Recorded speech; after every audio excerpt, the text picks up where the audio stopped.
noises and voices. For the girl it's still night, for the boy it's still day. Through the phone her face is glistening as she's quietly listening to what the boy has to say. He speaks of many stories, both real and imaginary. Most just momentary pleasantry, some, he hopes, with the chance to become legendary.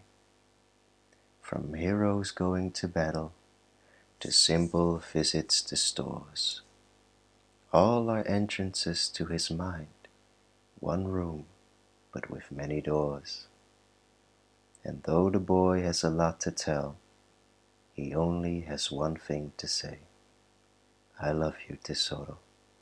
Everything is going to be okay.